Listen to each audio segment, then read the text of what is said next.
Hello learners, welcome you all on our YouTube channel Success with Economics। Budget 2024-25 की जो series हमने start की है विकसित भारत के लिए प्राथमिकताएं, उसका हम अलग से पार्ट लेके आए हैं जिसमें रोजगार और कौशल प्रशिक्षण, जिसके लिए पीएम पैकेज या फिर कौन सी योजनाएं हैं जो स्टार्ट की गई हैं, समावेशी मानव संसाधन विकास जिसमें इंक्लूसिव ह्यूमन रिसोर्स डेवलपमेंट की और सोशल जस्टिस की बात की जाएगी, एंड मैन्युफैक्चरिंग एंड सर्विस के लिए क्या क्या अपॉर्चुनिटीज़ हैं, क्या क्या जो पीएम पैकेज की योजना है वो हम इसमें देखेंगे।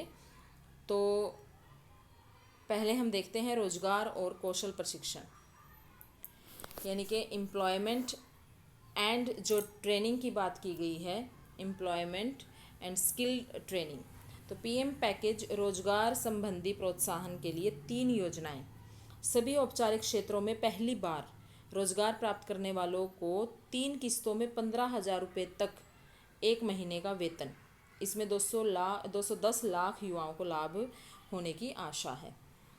सरकार नियोक्ताओं के ईपीएफओ अंशदान के लिए उन्हें 2 वर्षों तक 3,000 रुपये प्रति माह प्रतिपूर्ति करेगी। 50 लाख नौकरियों के सृजन होने की इसमें आशा है। विनिर्माण क्षेत्र में रोजगार सृजन, जिसमें उद्योग के सहयोग से कामकाजी जो महिला हैं उनके लिए हॉस्टल की स्थापना की जाएगी कि महिलाओं की ज़्यादा से ज़्यादा भागीदारी हो, ज़्यादा से ज़्यादा सुविधाजनक इस चीज़ को बनाया जाए। शिशु गृह की स्थापना की जाए। सरकार समृद्धि निधि की गारंटी के साथ 7.5 लाख रुपीज़ तक का ऋण दिया जाएगा और इसे प्रति वर्ष 25,000 छात्रों को सहायता मिलने की आशा है। घरेलू संस्थानों में उच्चतर शिक्षा के लिए, यानी कि देखो अब ये सारे डाटा हैं, फैक्ट्स हैं, ये हमें याद करने पड़ेंगे। जो चीज़ें मुझे लग रहा है कि समझाने की है वो साथ साथ मैं आपको एक्सप्लेन कर दूंगी। घरेलू संस्थानों में उच्चतर शिक्षा के लिए 10 लाख रुपये तक के ऋण की वित्तीय सहायता, कि ज़्यादा से ज़्यादा जो इंस्टीट्यूशन है उनमें हायर एजुकेशन अगर हमने लेनी है तो उसके लिए 10 लाख रुपए तक का लोन हमें मिल सकता है जो छात्र हैं उनको। प्रति वर्ष 1 लाख विद्यार्थियों को ई वाउचर, 3% वार्षिक ब्याज सहायता। कौशल प्रशिक्षण कार्यक्रम क्या होंगे, जिसमें स्किल ट्रेनिंग की बात की गई है। 5 वर्षों की अवधि में 20 लाख युवाओं को कौशल प्रशिक्षण दिया जाएगा, यानी कि आने वाले 5 ईयर्स में। परिणाम उन्मुख दृष्टिकोण के साथ, यानी कि ज़्यादा से ज़्यादा रिजल्ट ओरिएंटेड अप्रोच के साथ काम करेंगे। हब और स्पोक मॉडल में 1,000 औद्योगिक प्रशिक्षण जो ट्रेनिंग इंस्टीट्यूशन हैं उनको ज़्यादा से ज़्यादा स्थापित किया जाएगा। उद्योग की कौशल संबंधी आवश्यकताओं के अनुरूप पाठ्यक्रम और जो कौशल संबंधी आवश्यकताएं हैं उसके अकॉर्डिंगली सिलेबस होगा, उसके अकॉर्डिंगली फ्रेमवर्क तैयार किया जाएगा।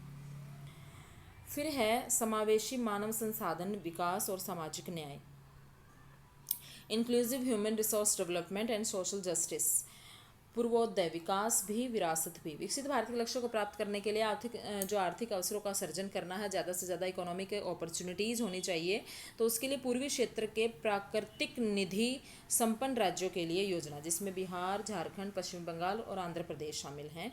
गया में औद्योगिक नोड के विकास के साथ अमृतसर, कोलकाता और औद्योगिक कॉरिडोर ये बनाया जाएगा। महिलाओं और बालिकाओं के लाभार्थी योजनाओं के लिए 3 लाख करोड़ रुपए से अधिक डिस्ट्रीब्यूट किए जाएंगे। प्रधानमंत्री जनजातीय उन्नत ग्राम अभियान है जिसमें 63,000 गाँवों को कवर किया जाएगा।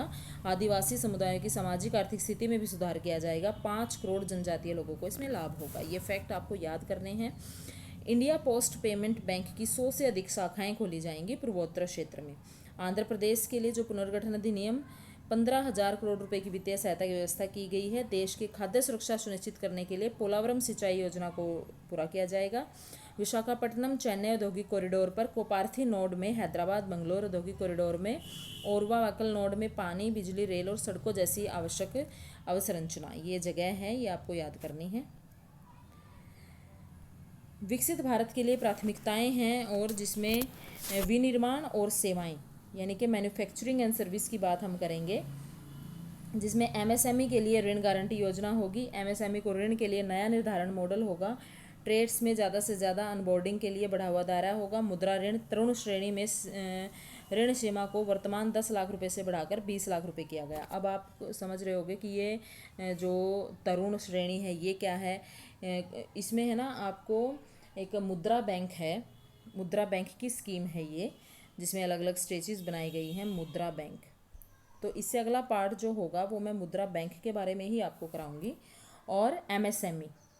तो दो मैं अलग से वीडियो बनाऊंगी जिसमें हम बिल्कुल डिटेल में करेंगे MSME, micro small and medium enterprise, और मुद्रा बैंक जिसकी फुल फॉर्म, मुद्रा बैंक की फुल फॉर्म क्या है, कब ये बना और इसके लिए कौन कौन सी एक अलग से योजनाएं हैं, किस किस में कितने कितने लोन मिल सकता है। तो जिसकी एक श्रेणी है ये तरुण श्रेणी, ठीक है, डिटेल में आपको बताया जाएगा अलग से वीडियो। खाद्य अविकिरणन यानी कि इरेडिएशन, गुणवत्ता और सुरक्षा, इसके लिए भी एमएसएमई की इकाइयाँ हैं। स्ट्रेस अवधि के दौरान एमएसएमई को ऋण सहायता। राष्ट्रीय औद्योगिक कॉरिडोर विकास के लिए 12 औद्योगिक पार्क बनेंगे। ये औद्योगिक पार्क क्या हैं इनको भी मैं डिटेल में आपको समझाऊंगी। इंडस्ट्रियल पार्क हैं जो, उनमें क्या क्या सुविधाएं दी जाएंगी। वीजीएफ सहायता के साथ पीपीपी मोड में औद्योगिक कामगारों के लिए डॉक्यूमेंट्री टाइप आवास के साथ किराया आवासन, घरेलू उत्पादन, रिसाइकलिंग और ओवरसीज अधिग्रहण के लिए क्रिस्टल मिनरल मिशन, दिवालियापन अगर समाधान में गति लाने के लिए अधिग्रहण और अपील अधिग्रहण को सुदृढ़ करना। तो इंटर्नशिप अवसर क्या है, 5 वर्ष की अवधि में 1 करोड़ युवाओं को जो टॉप की 500 कंपनियां हैं उनमें इंटर्नशिप के अवसर उपलब्ध कराए जाएंगे। और सीएसआर निधियों के माध्यम से हर एक महीने प्रति माह 5,000 रुपये का भत्ता और 6,000 रुपये की एककालिक सहायता दी जाएगी। तो ये याद करनी है चीज़ें, ठीक है। कल हम शहरी विकास, ऊर्जा सुरक्षा और जो इंफ्रास्ट्रक्चर है इनके लिए देखेंगे कि मेन क्या क्या योजनाएं और कितना कितना बजट एलोकेशन स्टार्ट किया गया है। ऐसे ही आपको ये सारे जो पार्ट हैं बिल्कुल अच्छे से कराए जाएंगे। आप सभी अपने मेन चीज़ें हैं नोट कर लीजिए कॉपी में। प्लीज़ ज़्यादा से ज़्यादा अपने चैनल को सब्सक्राइब कीजिए। Please like and share this video. Thank you very much.